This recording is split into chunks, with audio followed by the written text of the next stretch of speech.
Hello guys, what's up? Today we will discuss two important provisions of Transfer of Property Act 1882, and they are section 6 clause A and section 43 with the help of a case law. Before going to the case, we will first see what is given in both these sections, section 6 clause A and section 43. Section 6 clause A says that spes successioners have no right to transfer the property as they are not the real owners of the property.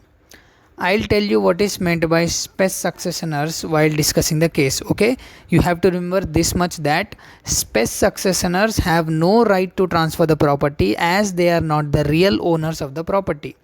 Okay, and now coming to section 43, it says that if a person fraudulently represents that he is the owner of the property and he is competent to transfer the property, then he cannot change his words afterwards. That is it. In a simple way, section 43 is like a right to estoppel. Okay, and the case law now we are going to discuss is Jumma masjid mercara versus Kodimani Andhra Devaya 1975 Supreme Court. Coming to the facts of the case, in this case there were 4 people and in them 3 were brothers and the 4th person is their sister. The 3 brothers in 1900 executed a mortgage in favor of person X till 1920. Are you understanding? From in 1900 they executed a mortgage in favor of X till 1920. After 1920 the property will revert back to the 3 brothers. Okay, now coming to their marital status.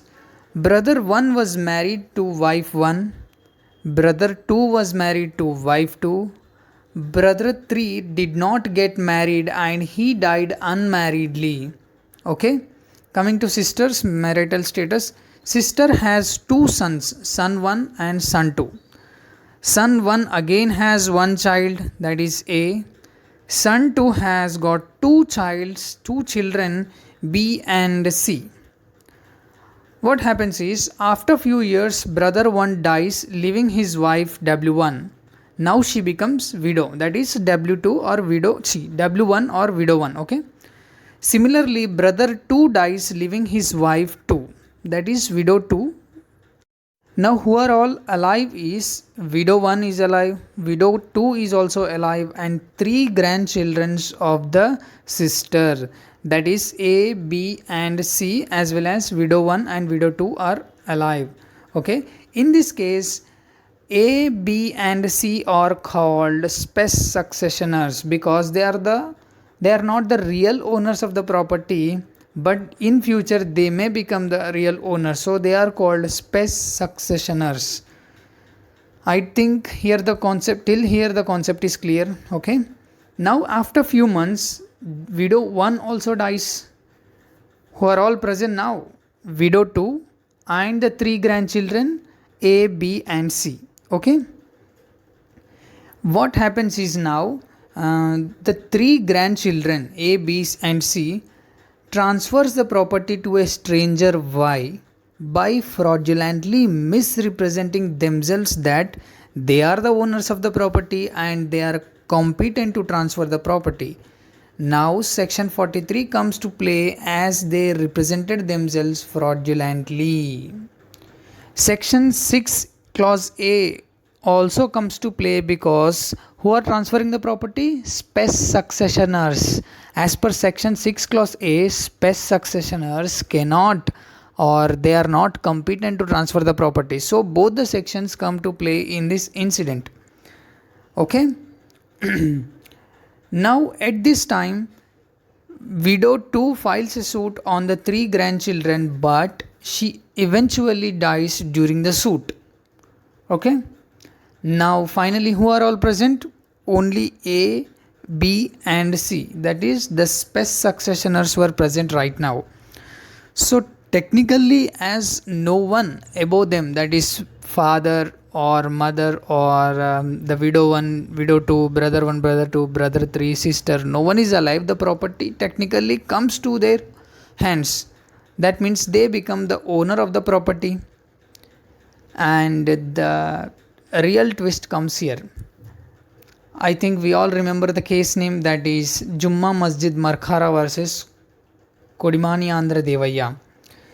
This Jumma Masjid people comes to court and says that Judge Saab, the widow too, before her death, gifted us the property for our masjid, so this property belongs to us.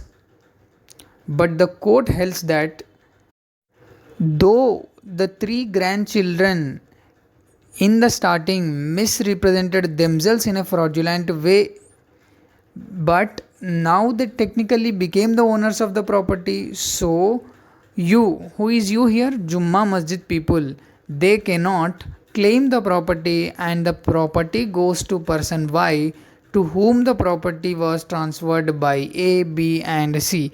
These three grandchildren's A, B and C transferred the property to person Y before the death of widow 2, right? I think you all remember that thing.